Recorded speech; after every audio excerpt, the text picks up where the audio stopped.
Hello friends, welcome to my channel Bigg Boss on roll. Bigg Boss on roll में आपका स्वागत है। स्वागत है। Bigg Boss selectively time god चुनते हैं और सेलेक्टिवली जो टाइम गॉड नया टाइम गॉड बनता है उसके मैटर में टोका टाकी शुरू करते हैं।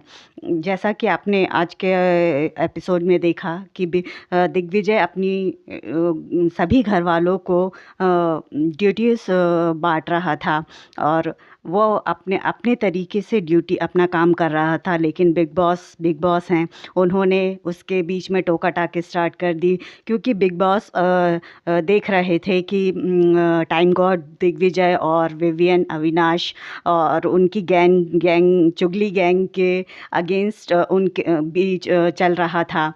आज जैसे कि आपको पता है कि विवियन के अगेंस्ट अगर कुछ भी होता है तो बिग बॉस को काफ़ी मिर्ची लगती है या जो भी है।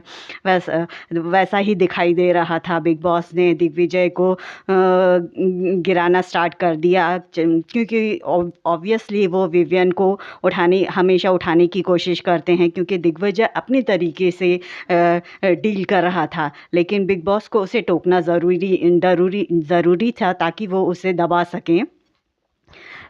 बिग बॉस की टोका टाकी ऐसे ही चलती रही तो वो खुद ही अपने अपने शो का भंटारदार कर देते हैं। इसी तरह तरह से भाई साहब विवियन ईशा अपने आप के लिए खुद बोल लेंगे। बिग बॉस आपको उनके लिए स्टैंड लेने की ज़रूरत नहीं है। आप जब भी विवियन को कोई सही तरीके से जवाब देता है आप बीच में आ जाते हैं। इसके बाद किचन का एक नया खेल शुरू हो गया।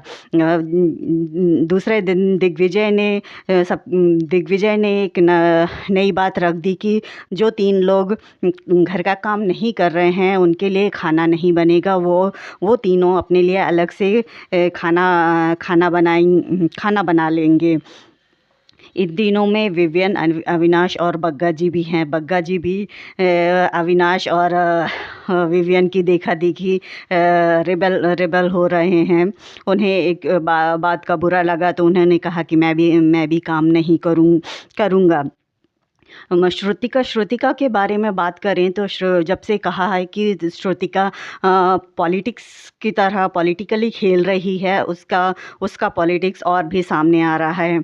श्रुतिका पहले तो अच्छी दोस्त बनती हैं, बहुत अच्छी दोस्त बनती हैं, उनके साथ बहुत अच्छे से एक दोस्त चुनती हैं। उसके बाद धीरे धीरे वो उसी दोस्त के अगेंस्ट खेलने लगती हैं। ऐसा ही पहले उन्होंने विवियन को अपना भाई बनाया, फिर उसके अगेंस्ट धीरे धीरे खेलना शुरू किया। अब दिग्विजय के आने के बाद वो दिग्विजय की बहुत अच्छी दोस्त बन गई, उनको अपना भाई बनाया, उनके साथ उन्होंने बहुत अच्छी दोस्ती करी और उनकी फेवरेट भी बन गई। अब धीरे धीरे उसी के अगेंस्ट खेल रही हैं। जैसे ही दिग्विजय टाइम गॉड बनते हैं तो श्रुतिका उनके अगेंस्ट खेलना धीरे धीरे स्टार्ट कर चुकी हैं। अब वो विवियन की तरफ जाने लगी हैं, विवियन का सपोर्ट कर रही हैं, विवियन के लिए खड़ी हो रही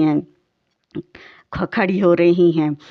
करणवीर की बात करें तो जो किचन में करणवीर ने काफ़ी अच्छे से खेला। मतलब अविनाश का चेहरा देखने लायक था। करणवीर जिस तरह से उसे जवाब दे रहा था, उसकी हर बात का जवाब दे रहा था, उसके चेहरे से पता लग रहा था कि उसे बहुत बुरा लग रहा है कि करणवीर इतना क्यों बोल रहा है, इतने जवाब क्यों दे रहा है। ईशा भी बीच बीच में आ रही थी और ईशा को जिस तरह से जवाब मिल रहे थे उसे भी काफ़ी बुरा लग रहा था और वो फिर अपना नाश्ता लेकर बाहर निकल जाती हैं। 3 देवियाँ आई हैं। बिग बॉस ने उन 3 देवियों को बिग बॉस में ग्लैमर का तड़का लगाने के लिए भेजा था। बाप रे, मतलब बिग बॉस पता नहीं क्या बनाने की कोशिश कर रहे हैं। ये 3 देवियाँ अपने में ही प्लानिंग कर रही हैं और कुछ नहीं कर रही हैं। इनमें से एक ईडन की प्लानिंग ये है कि वो विवियन का सहारा लेकर आगे बढ़ना चाहती हैं। भाई अगर आपको यहाँ बिग बॉस ने आपको किसी और का सहारा लेकर आगे बढ़ने के लिए नहीं लाया है, उन्होंने आपको इसलिए लेकर आया है कि आप अपने से कुछ करें। किसी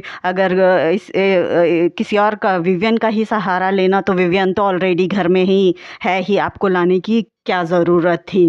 वैसे बिग बॉस के ज़रिए बिग बॉस ने रवि भैया के थ्रू हिंट दे दिया है कि ये तीनों देवियाँ ठंडी पड़ी हैं, इन्हें कुछ करने की ज़रूरत है।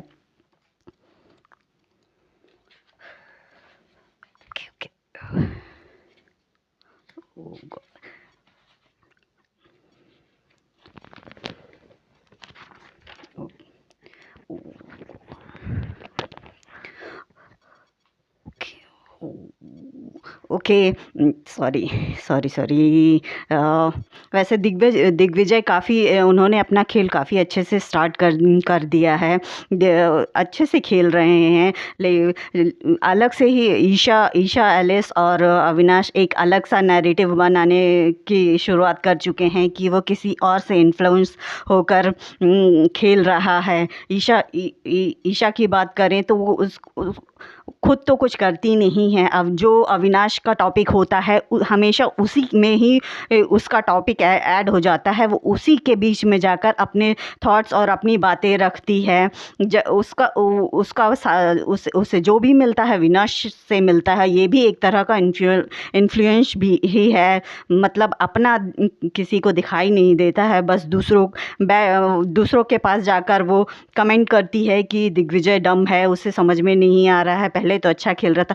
मतलब जब वो कुछ कह नहीं रहा था तब अच्छा खेल रहा था, अब वो बोलने लगा है, उनके अगेंस्ट कोई स्टैंड ले रहा है, तो अब वो अच्छा नहीं खेल रहा है, उसका वो डायरेक्शन लेस हो गया है उनके हिसाब से।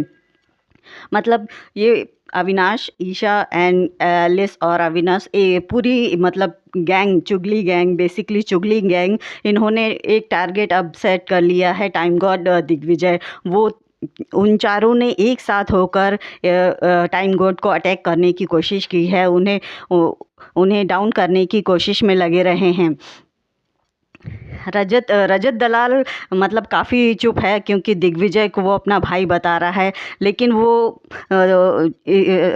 दिग्विजय के अगेंस्ट नहीं जाना चाहता, क्योंकि दिग्विजय ऑलरेडी टाइम गॉड है। लेकिन वो ईशा के लिए उसे काफ़ी बुरा लग रहा है, लेकिन वो बोल नहीं पा रहा है। उसे करण जब बोल रहा था तो वो काफ़ी गुस्से में आ रहा था, दिखाई दे रहा था, लेकिन उसे बहुत बुरा लग रहा था, लेकिन वो बोल नहीं पाया, क्योंकि दिग्विजय फ़िलहाल करण की तरफ है, इसलिए वो उनके अगेंस्ट नहीं जाना चाहता, क्योंकि नॉमिनेशन अभी बाकी हैं।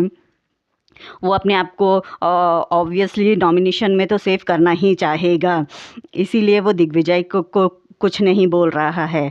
प्लीज़ मेरे चैनल को सब्सक्राइब कीजिए। धन्यवाद।